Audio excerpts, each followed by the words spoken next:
For those of you that don't know me, for those of you that are new here, please do subscribe. I bring you yoga videos every single week, plus chats about life, active wear, things like that, fitness, etc, etc.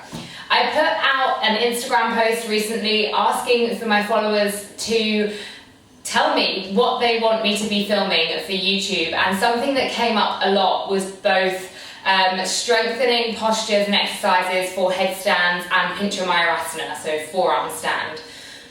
I'm going to do the video separately because with headstand, a lot of the questions were about the lift up to headstand, so working on core. And even though you are very much using a full body through pushing out through the shoulders, working the core in both headstand and Pincha for this video we're going to be focusing slightly more on the core, and then for Pincha in maybe a week or so's time we will be working through more shoulder elevation and strengthening postures.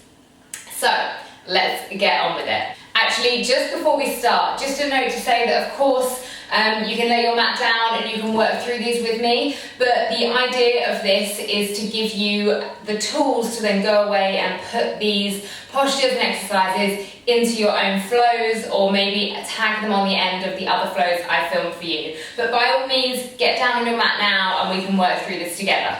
So our first strengthening posture is one that you'll probably know well, and that is the high plank.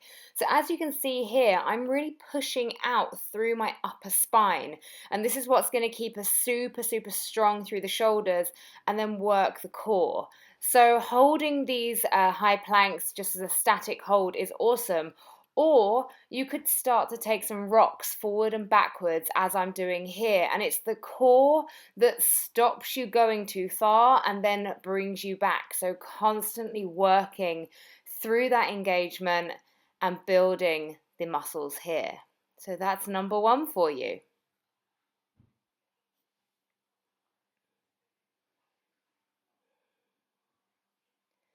Exercise number two, you're coming back to your high plank, and we're taking these waves of the body all the way back to downward facing dog, and then coming all the way forward. But just watch how I move each part of the body in isolation. So I go forwards, up on the toes, and then all the way back.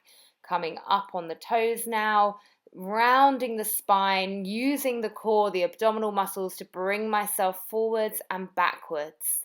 So this is going to really help with the pike lift of the legs. The more strong we are in the core, the more control we have on that movement.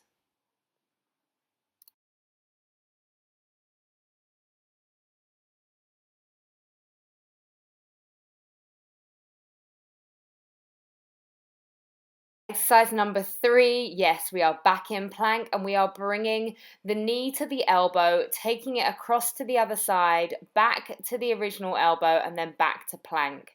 So here I'm doing right knee to right elbow, over to the left, back to the right, and then back to plank. I'm not telling you how many of each you need to do on each side because obviously we're all different. This is quite an intense exercise, so just see how you get on. I did 2 on each side here, and after those 2 other exercises, I was like, ooh.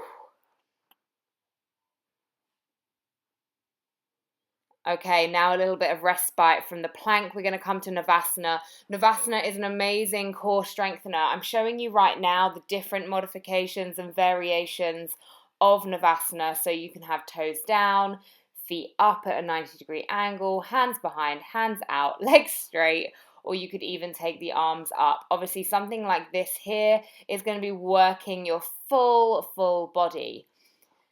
And then variations, we can take toe taps, so it's just a fun thing to do while you're in your Navasana, and again you're still working the core.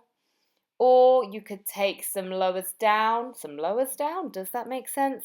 As I'm doing here, so sort of some crunches, and I'm inhaling on the way down and I'm exhaling on the way up, keeping everything super strong as I go through it. So a nice little addition to your Navasana.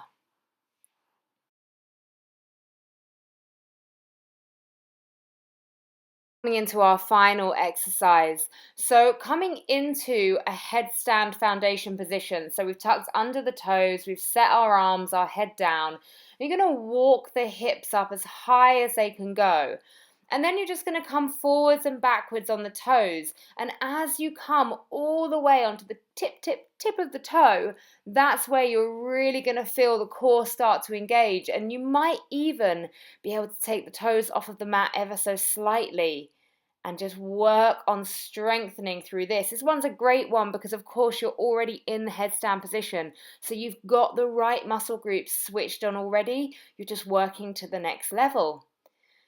And so once you've done a few of those, hopefully you will be able to start to lift up your piked legs all the way up, as I'm showing you here. Of course, flexibility plays a role in this because the higher you can get your hips above the shoulders, the easier it's going to be to then lift up, of course. So flexibility is a great one to work on as well as the strength. And as you can see here, just staying super strong, working through the core with each lift and lower. And a really great thing to do is if you can step up to headstand and then slowly lower down, even if you can't get the slow lift up, it's a great one to do.